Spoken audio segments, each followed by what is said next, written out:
For centuries on these islands, the cycle of seasons has been punctuated by our time-honoured festivals, bringing joy and colour to the lives of young and old alike, marking special events of spiritual significance, our national story and shared identity.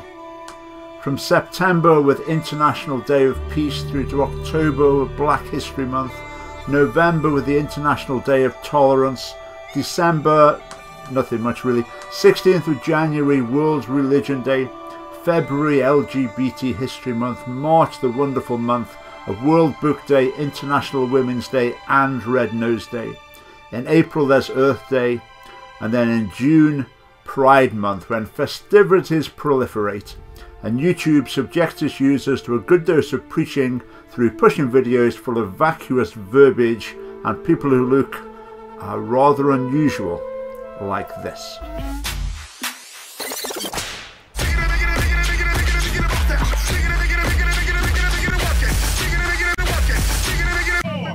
Well, we've had some unusual looking people there. Let's now move on to some vacuous verbiage.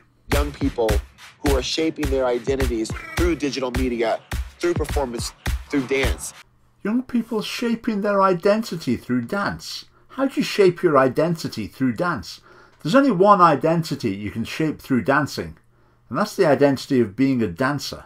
I'm a queer person. I am so powerful. Well, it seems like modesty might not be his strong suit, but is he really suggesting that being queer makes him powerful? Surely that's not what he means, is it? Our queerness is the reason why we are great. It's not just a side thing. Oh, they're an amazing artist, but they just happen to be queer. We are amazing because we are queer. So it looks like that's exactly what he meant. So the fella's here saying we're amazing because we're queer. Again, modesty seems to be quite an alien concept. Can you imagine saying I'm amazing because I'm such and such a sort of person, or we're amazing because we're a certain group of people? I think most people would really shy away from that sort of comment. They'd be quite embarrassed to make it, but not here. But what it's saying here, it almost looks like a form of queer supremacism. If I was straight and cisgendered, he's saying I'd be quite an ordinary person, but I'm amazing because I'm queer. So the message obviously seems to be, if you're a bit ordinary, you can become amazing, an amazing artist, for example, by becoming queer. And that's the message YouTube is preaching to kids.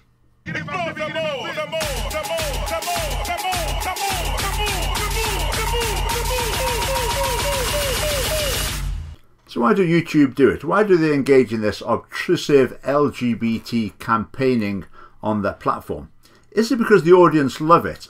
Well, it's not. If you look at the like-dislike ratio for this sort of thing, it's always the same. If you read the comments, the videos get absolutely ripped to shreds. They get slated.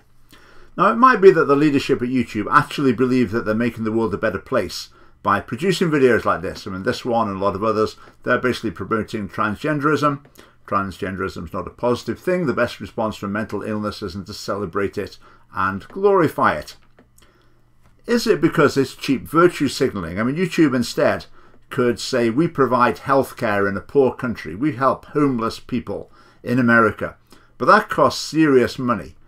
Much cheaper. Maybe you can make a much bigger impact by putting a few silly videos on your front page.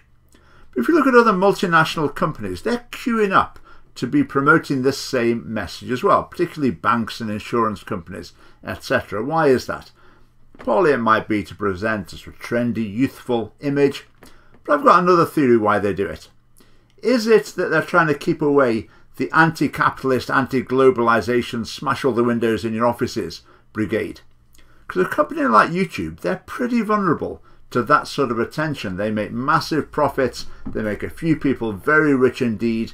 They could be a prime target for a few bricks and placards and burning cars.